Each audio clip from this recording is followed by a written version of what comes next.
Please attend carefully, for I have a message of joy for you all. Or something like that, anyway. Well, so, yeah, I'm actually supposed to be, and actually am too, working on going through the edits of this, which is Night of the Intelligence.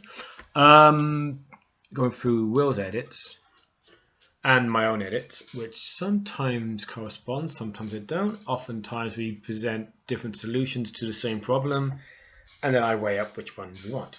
But that's what this video is not about. I'm just here, not for long, but long enough to explain to you all, those of you who have pre-ordered and indeed subscribed to such things, that if it hasn't arrived already, it is certainly on the way. This baby, HAVOC Files 3, which is our third collection of short stories. But what's quite different about this compared to the other two is at least half of this book is new material. The other two were by and large first print material of previously available electronic short stories with some new additional material like the odd story or two. But this one is mostly new stuff, which is kind of cool. Again, my name is in it, but I haven't actually written a short story in this one, which is unusual because usually I seem to be the one doing quite a lot of them. But as we're going on, we're getting more authors involved, so I don't have to write as much, which is good because I love writing. But you know, I've got other stuff to do as well, other writing to do, not just lethbridge-stewart short stories, not just lethbridge-stewart novels, and blah blah blah blah blah. But at the end, of course, there is part 2 of The Lost Skin, which is a 3-part novella that I am writing, and I still haven't written part 3, so that's fun. I kind of know where I'm going, so it's okay, but it's a really ad hoc way to write, which I'm not overly impressed with. But yeah, it is what it is, and hopefully I can do a revised version, collect the story together into one with new material, and fix any slight inconsistencies out of it. So let me just run through what's in this wonderful book. First of all, we've got the Bledo Cadets and the Bald Man of Pen Griffin.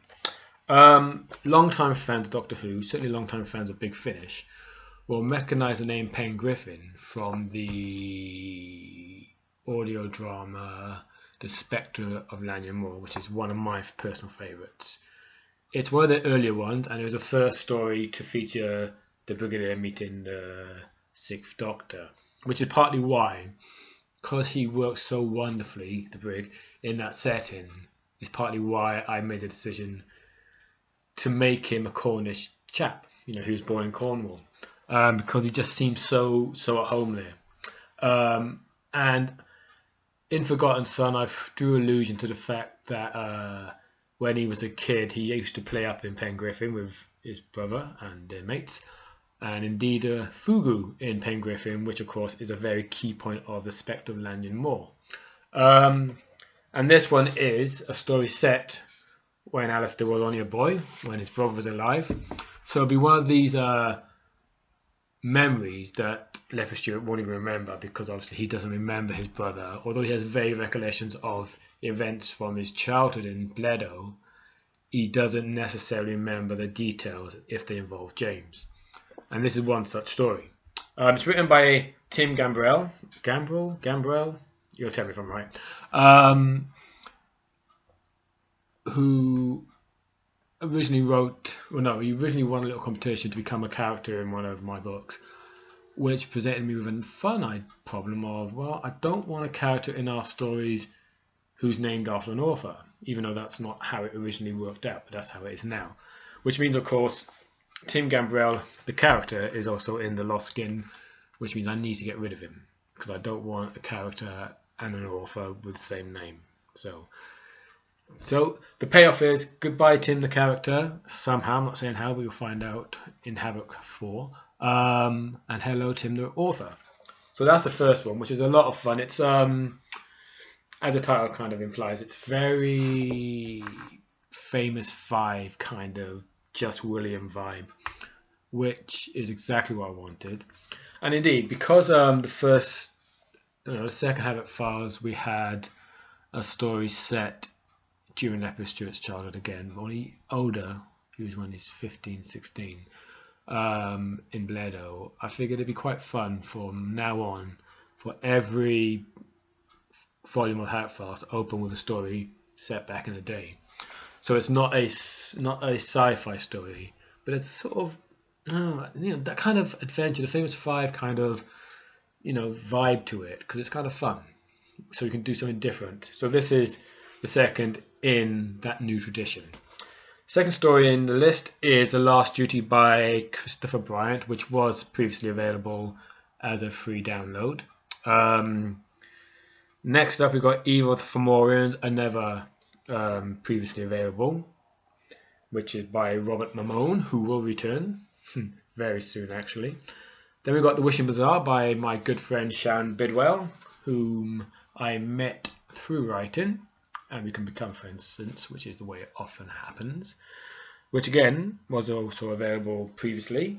Then we got The Feast of Evans, which was a Christmas story by Simon Forward, also previously available, and followed by Home for Christmas, which was it was written by what I call the author collective, which is actually to say it's written, there are scenes, it's a collection of scenes written by various authors who wrote for us last year.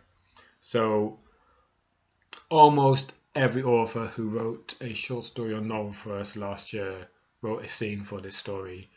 And of course I was then making sure they linked all together. So it's got a nice little narrative. There's no plot. Sorry Ebbs, but it's not. It's just a character story, a character piece, a little thank you, which is what it was designed to be, a thank you to all the people who supported us in the last 2 years, and indeed last year especially. And a little wrap up and a little sort of, everyone's chilled out, calm, relaxed before everything goes mad this year, which of course is coming soon. So, and then we got 3 new stories, as it were. So we got what? 1, 2, 3, 4, 5, not reprints as such, but previously available, and 4 new pieces. So it's a good balance. So yeah, they after Home for Christmas we've got Slouching Towards Death's End, which is by Sean Collins. This one originally I asked him he wanted to write for us. He's on the Traveling the Vortex podcast, and he let me know that he likes to write, so I'm like, alright then, what we've got. He sent me a few ideas, some good ideas, but not really what I wanted. Then I suggested to him a particular idea, which he sent to me. It didn't quite work in context, but with a bit of discussion and editorial changes, it kind of fit what I had planned. And indeed, because it worked quite well as it was, it became the prologue for Daily Intelligence. Although I have deliberately made this version slightly different to the prologue version. There's additional stuff in this that isn't in the prologue, and the edit of the prologue is also slightly different again, so that when Night of Intelligence comes out you can reread it and maybe not feel like you've read it already. And of course, in the context of Night Intelligence, it'll make a lot more sense too. But it still works as a individual story, because it's obviously its favourite setup. Then we have Lucy Wilson by Sue Hampton. This is her second short story she's written for us, or technically her third piece, but that's another story, literally. Which is set 2011. Yeah, it's set around about September-ish, I believe, which is all about the Brigadier, or Sir Alistair as he was then, visiting his granddaughter Lucy Wilson. Now, those of you who've been following these books will recognise the name Wilson from HAVOC Files 2, the story, HAVOC Files 1, sorry, the story I wrote in For a Time, which introduced us to lethbridge-stewart's son, Albert. who got back in touch with him. He's now with this woman, Tamara, and they're about to have a child, and he wanted his child to know his grandfather the way that Albert didn't really know his dad. And of course, this is set much, much later, by which point Albert and Tammy have now got 3 children.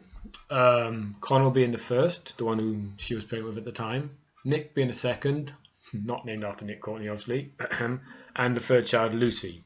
So this story is very much about kind of reintroduce you to this, and it's also I can't give too much away, but you'll be hearing more from this setup soon, which all these things will come to you in due course, and then that's followed up by the second part of the Lost Skin.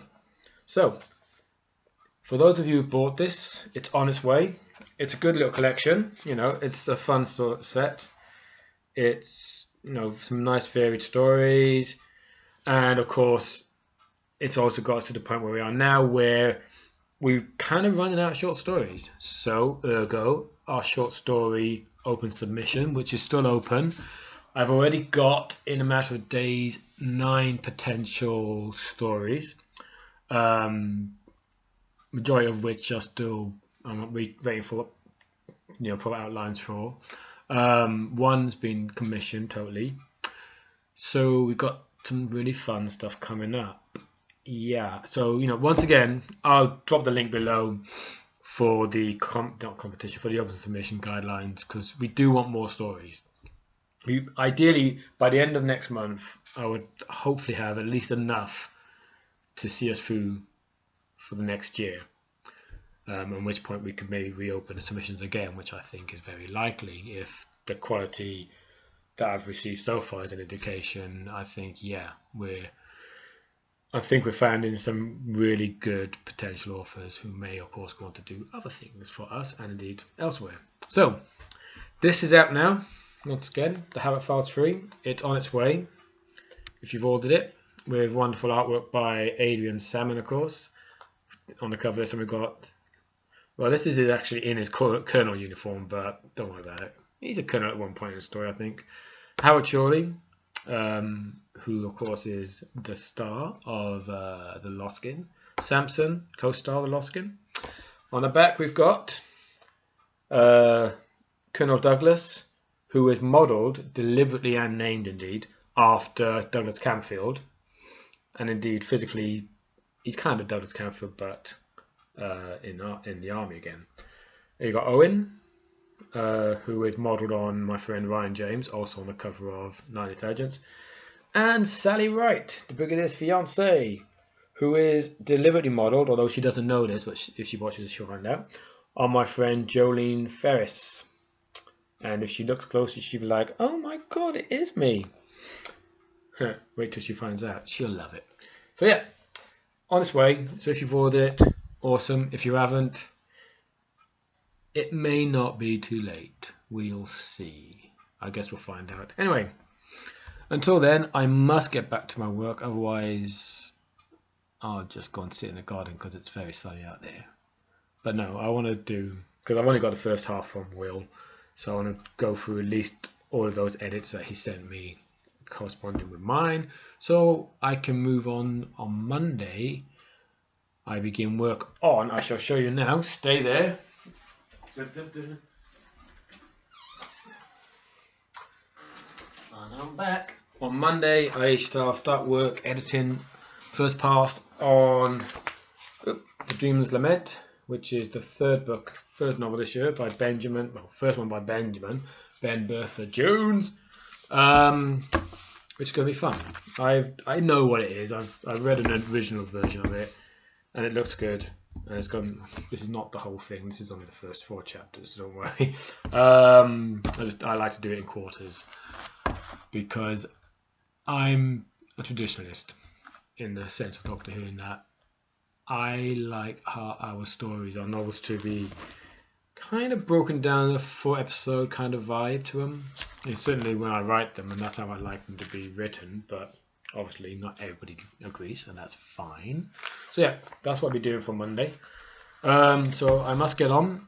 It's been wonderful as ever, and I shall speak to you all soon. Until then, I am going to get back to my whiskey and whiskey and Dr. Pepper. It's very nice. Cheers. Speak to you later.